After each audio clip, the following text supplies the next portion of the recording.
Overwhelming response, बहुत से tweets भी आ रहे हैं हमें साथ में कि कुछ बातें रह गई। बहुत सी बातें आप लोग कर सकते हैं कोरोना रिलेटेड। कल again will do the segment at 10। अच्छा जी, सबसे पहले तो आपको बताएं कि पाकिस्तानियों की एक बड़ी तादाद बैरून मुल्क मुकीम है और ये ओवरसीज़ पाकिस्तानीज अपनी तरसीलात या होम रेमिटेंसेस की सूरत में अपने ख़ानदानों के साथ साथ मुल्क की मईशत का भी बड़ा सहारा बनते हैं और ज़रूरत इस चीज़ की है कि इनकी रेमिटेंसेस आसानी वतन पहुँचें और बर वक्त उनके काम आए। और इस सिलसिले में JS बैंक बहुत फाल किरदार अदा कर रहा है। एग्जैक्टली क्या कर रहा है? Evelyn Julia Gill, head of deposits and wealth management JS bank हमारे साथ मौजूद हैं, उनसे जानेंगे। बहुत शुक्रिया एवेलिन, बहुत मुस्तफीद होंगे लोग जानना चाहते हैं इस बारे में। तो पहले आप ये बताइए कि पाकिस्तानी मईशत के लिए बैरून मुल्क पाकिस्तानियों की जानिब से जो रेमिटेंसेस आती थीं उनसे पाकिस्तानी मईशत की कितनी हेल्प, कितनी मदद होती है? जी, अस्सलाम वालेकुम Humayun, thank you for having me. So I'll just start off by telling what exactly is home remittance. Basically जब भी कोई पाकिस्तानी पाकिस्तान से बाहर जाता है फॉर वर्किंग और उसके बाद वो भेजता है पैसे अपनी फैमिली के लिए, उनकी सपोर्ट के लिए, तो that basically is home remittance. अब गवर्नमेंट ऑफ पाकिस्तान जो भी लीगल वे से पैसा आया होता है उसको यूज़ करते हैं for paying off their imports as well.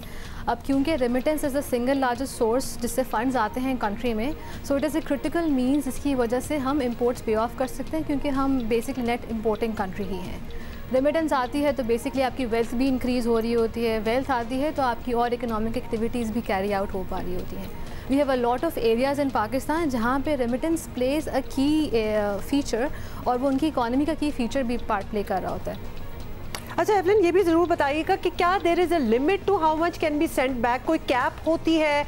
Obviously ये भी देखना होगा कि बिल्कुल जिस होम रेमिटेंसेज हैं, जिस काम के लिए पैसा भेजा जा रहा है वो आए, या फिर मुल्क के मफाद में है कि जितना ज़्यादा भेजें। How does that work out?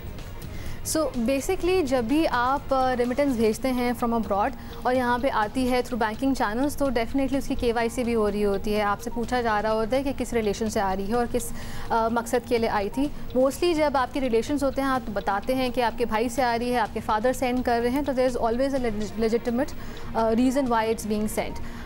PRI एक ऐसा इनिशिएटिव है, basically PRI stands for Pakistan remittance initiative, जो एक जॉइंट एफर्ट है गवर्नमेंट ऑफ पाकिस्तान की, मिनिस्ट्री ऑफ फाइनेंस की और स्टेट बैंक ऑफ पाकिस्तान। अब इन तीनों के जॉइंट कोलैबोरेशन से हुआ ये है कि जो पहले मसले मसाइल थे रेमिटेंस सेंड करने के लिए, वो अब सॉर्ट आउट हो चुके हैं। पहले एक मेजर इशू ये आता था कि जब सेंडर जाता था किसी भी जगह पैसे भेजने के लिए पाकिस्तान, उसको चार्जेस अप्लाई होते थे। सेकेंडली जब रिसीवर आता था तो रिसीवर को और पैसे चार्ज हुआ करते थे। एक्सचेंज कंपनीज अलग चार्ज करती थी। तो वाया PRI अब होता यह है कि उनको एटलीस्ट सेंडर को कोई पैसे नहीं भेजने, जब रिसीवर जाता है पैसे रिसीव करने के लिए तो बैंक भी कोई डिडक्शन नहीं पे काट रहा होता उसकी। अच्छा एवलिन, ये भी आप बताइएगा कि पहले हवाला हुंडी और मुतअद्दिद गैर कानूनी तरीक़ों से पैसे आते थे, तो अब गालिबन ये सब कुछ ख़त्म हो गया है और प्रॉपर मीन्स के थ्रू पैसे आ रहे हैं, जिनमें से एक का आप तस्करा भी कर रही हैं। लेकिन यहाँ पेमेंट रिसीव करने में और टाइमली रिसीव करने में तो कोई इशू नहीं होता लोगों को? बेसिकली हुंडी एंड हवाला is basically what you talking about. So illegal mean से पैसे आते हैं, अभी भी वी फेस दिस इशू, लेकिन उसके लिए काफ़ी मेजर्स किए गए हैं अवेयरनेस क्रिएट करने के लिए। क्योंकि जब भी कोई हुंडी एंड हवाला से पैसे भेजता है तो वो आपकी अनडॉक्यूमेंटेड रिसीव्स हैं, तो आपकी FX में वो अकाउंट फॉर ही नहीं कर सकती और बहुत ईजिली मिस यूज़ हो सकती है फॉर इलीगल एक्टिविटीज़। अभी जब भी पैसे आते हैं थ्रू पाकिस्तान रेमिटेंस इनिशिएटिव, तो एक तो it's legal means it's safe. आपको एग्जैक्टली पता है कि अगर आपके फ़ंड्स आ रहे हैं तो वो अनडॉक्यूमेंटेड नहीं है, वो सेफ़ है और आपके प्यारों को यहाँ पे मिल जाएंगे। एक और चीज़ जो है which is basically remittance wallets, जिसमें JS bank was one of the first bank to introduce as well. अब होता ये है कि अगर कोई पाकिस्तान से बाहर भी बैठा हुआ है तो एक मोबाइल नंबर के थ्रू पाकिस्तान बैठ के रेमिटेंस सेंड कर सकता है। इट्स बेसिकली 3 स्टेप्स और 2 मिनट में आपका वॉलेट खुल जाता है। हमें आपकी बायोमेट्रिक्स की ज़रूरत होती है, आप किसी भी मर्चेंट के पास जा सकते हैं और मर्चेंट के पास जाके आप वॉलेट खोल सकते हैं और ये रियल टाइम होता है, बेसिकली फ़ौरन से आपके पैसे आ जाते हैं and it is the full amount जो भी आपने भेजा हुआ होता है। अच्छा, ज़बरदस्त। फाइनली एवलिन, ये भी बता दें कि पाकिस्तान में ऐसे कौन से इदारे हैं, JS बैंक का तो आप जिक्र कर ही रही हैं, कि जो रेमिटेंसेस के पूरे अमल को बिल्कुल क्लैरिटी से शफाफ बनाने में अपना अपना किरदार अदा कर रहे हैं? So banks are definitely at the forefront of it. बाकी government of Pakistan has collaborated with Ministry of Finance, Ministry of Overseas Pakistanis and State Bank of Pakistan. इनकी joint collaboration है जिसकी वजह से पाकिस्तान रेमिटेंस इनिशिएटिव आया था.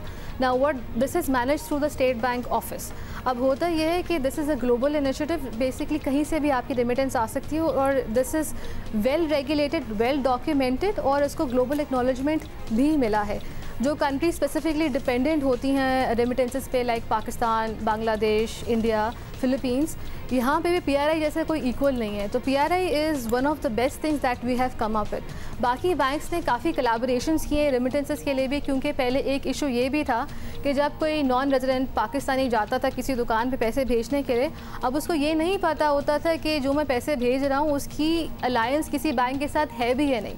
उसके लिए एक काम ज़रूर ये किया गया है कि we've had in quite a few collaborations remittance partners के साथ. काफ़ी अवेयरनेस की गई है. अगर कोई रेमिटेंस पार्टनर की रिटेलर दुकान पे भी जाता है तो वहाँ पे क्लियर नोटिस मेंशन्ड होते हैं कि आपका पैसा जो जा रहा है थ्रू पीआरआई जा रहा है और through banking channel. So it's safe, it's legal and आपके फैमिली को बहुत आराम से मिल जाएगा. वंडरफुल. बहुत शुक्रिया एवलिन जूलिया गिल, आपने हमें बड़ी अच्छी तरह ये समझा दिया. There are so many Pakistanis living abroad और सारा तरीक़ेकार ये होता है कि अपनी फैमिलीज़ को सपोर्ट कर रहे होते हैं और हमेशा एक शक के दायरे में होते हैं कि क्या पैसे पहुंच गए, टाइम पे पहुंच गए. तो आपने बड़ा अच्छा एक्सप्लेन कर दिया कि दिस इज जो इलीगल मींस के थ्रू पैसे आते हैं. हाँ. वो आपके ख़ानदान को तो मिल जाएंगे लेकिन मुल्क में ज़ाहिर डॉक्यूमेंटेड इकोनॉमी नहीं होगी और मुल्क की मईशत को नुकसान होगा. और फिर अगर पर्सनली आप मुल्क के हवाले से ना भी सोचें, पर्सनली भी अगर आपका दिल चाह रहा है सोचने को, तो उसमें बड़ा कुछ कट भी जाता था.